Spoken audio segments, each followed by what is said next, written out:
Na vida católica, muito se fala da mortificação. Realmente ia ser diferente.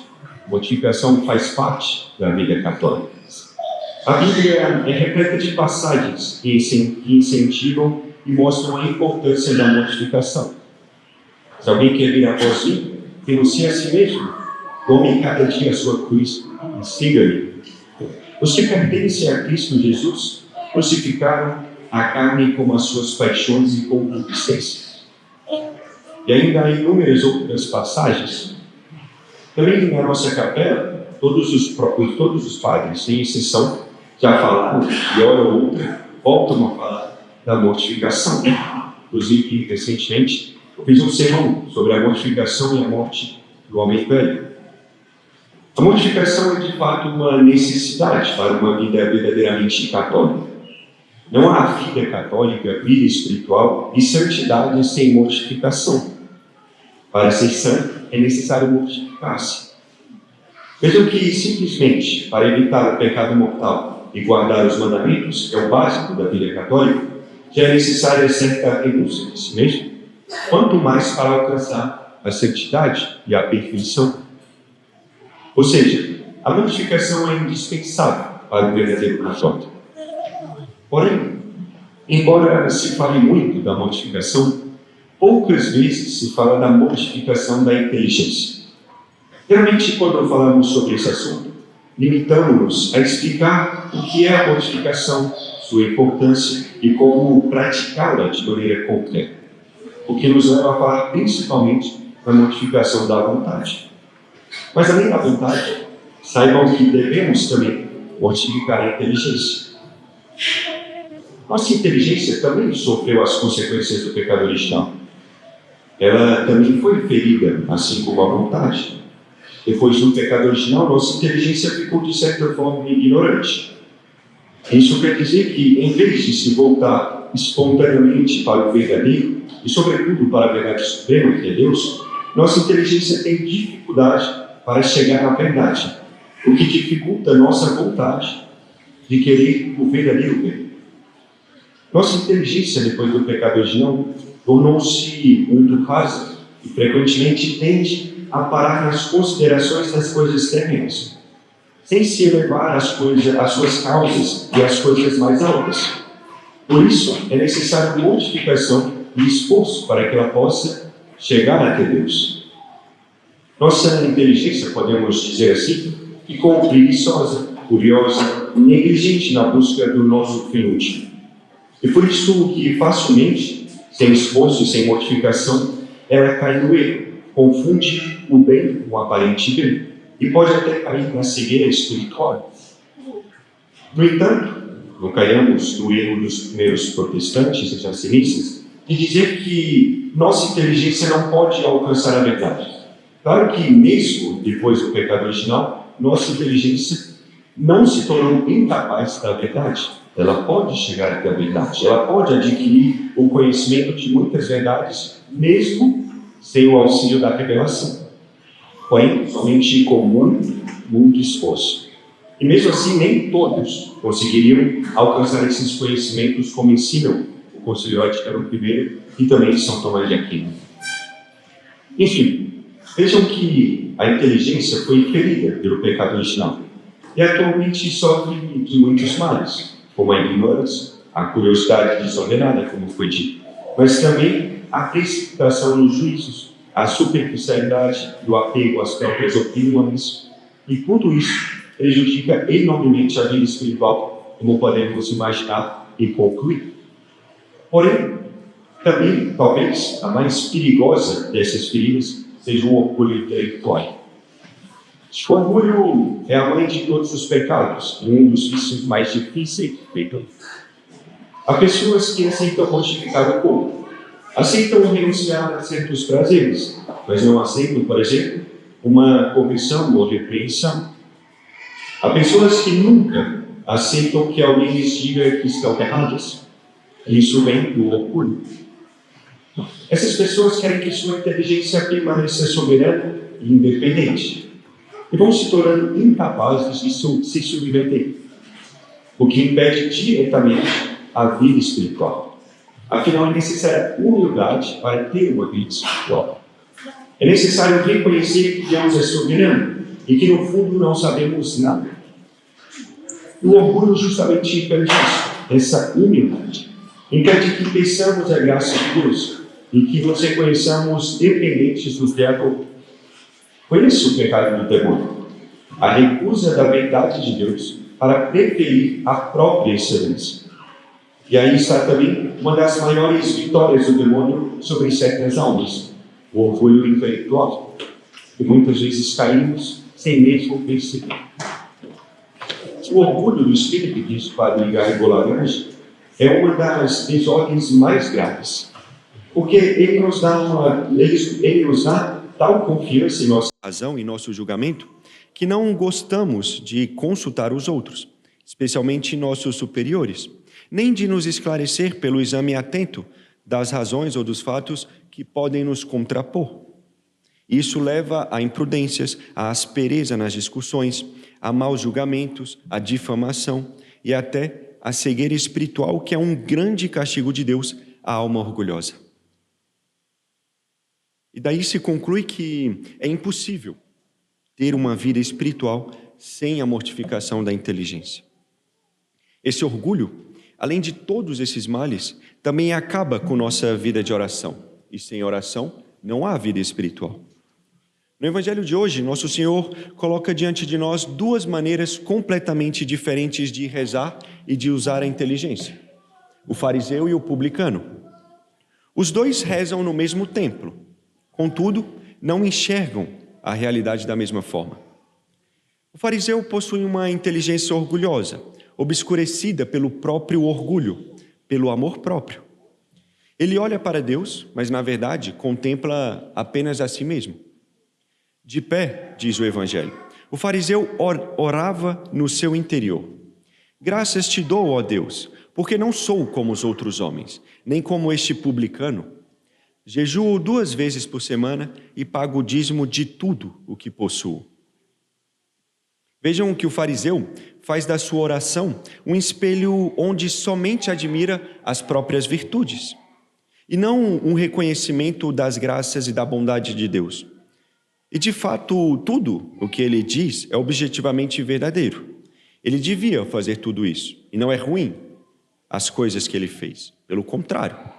Porém, o problema não está nas obras, mas no juízo que faz de si mesmo, porque o orgulho o leva a esse juízo.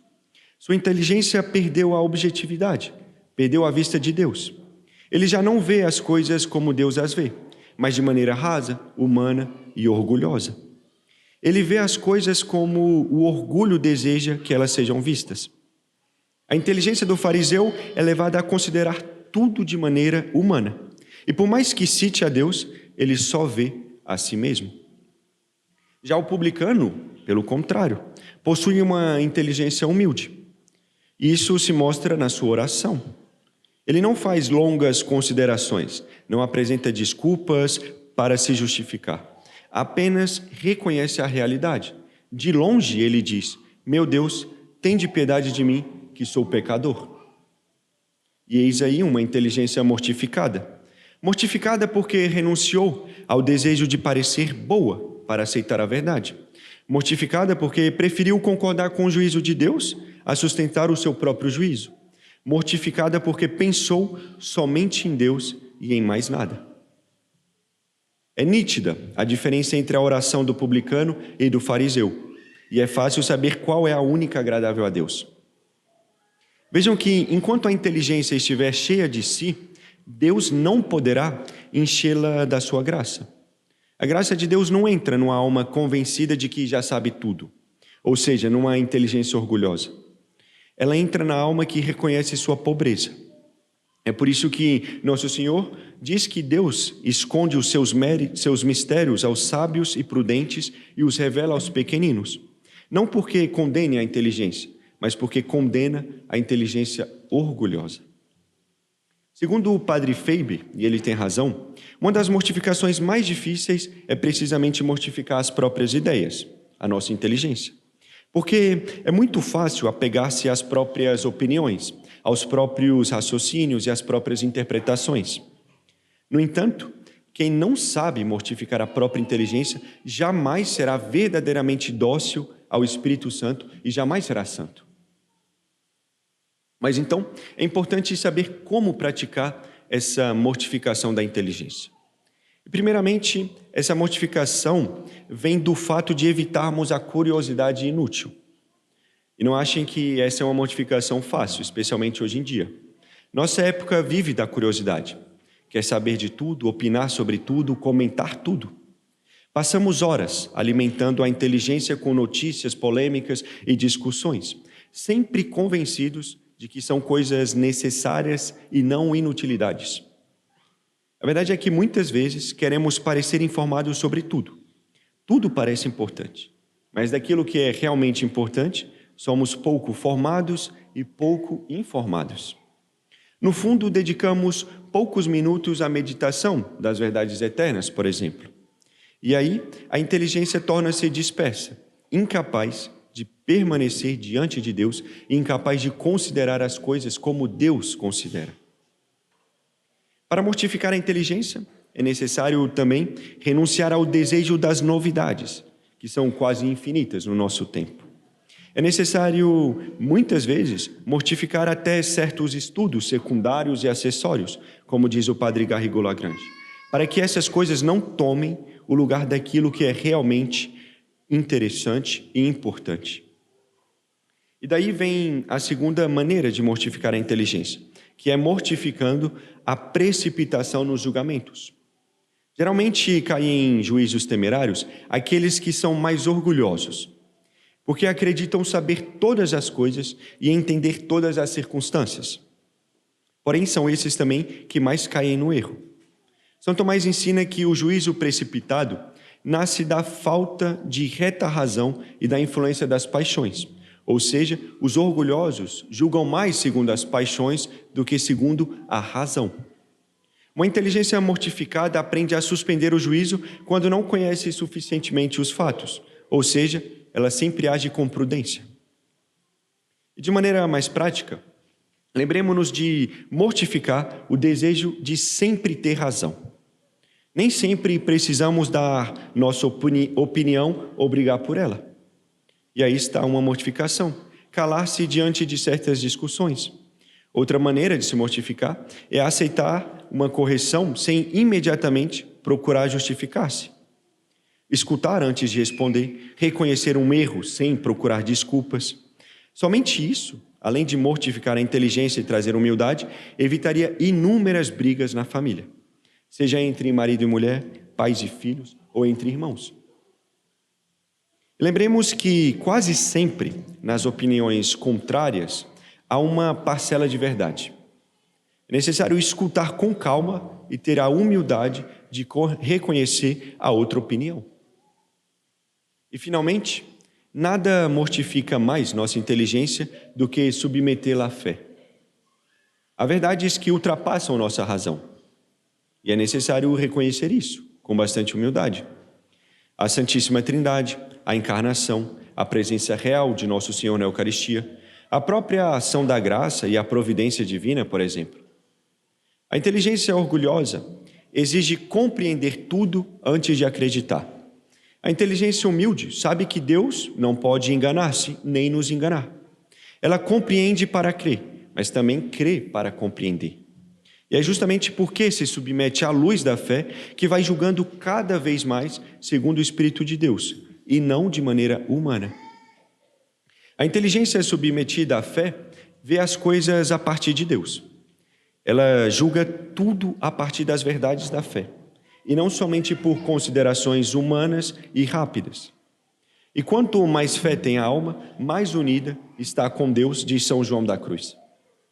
Portanto, é preciso que nós cheguemos a perder, por assim dizer, a visão humana das coisas, para substituirmos essa fraca visão pelas claridades da fé, como escreve o padre Royo Marinho. E saibam que isso só é possível pela mortificação da inteligência, pela mortificação da curiosidade, dos juízos precipitados e pelo profundo espírito de fé que precisamos pedir a Deus. Vejam que a mortificação da vontade nos faz praticar o bem. A mortificação da inteligência nos faz enxergar o bem. Uma sem a outra é incompleta.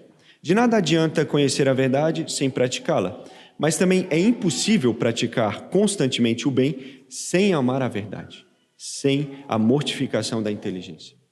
Portanto, procuremos elevar nossa inteligência até Deus, pedindo que Ele a cure de suas feridas. E peçamos também a nosso Senhor a graça de possuirmos a inteligência do publicano e não a do fariseu. Uma inteligência simples, humilde e dócil, para que assim possamos rezar bem, ter uma verdadeira vida espiritual e ser verdadeiramente católicos. E que a mortificação da nossa inteligência nos faça enxergar o bem, para que a nossa vontade queira a Deus o supremo bem e o único necessário. Em nome do Pai, do Filho e do Espírito Santo. Amém.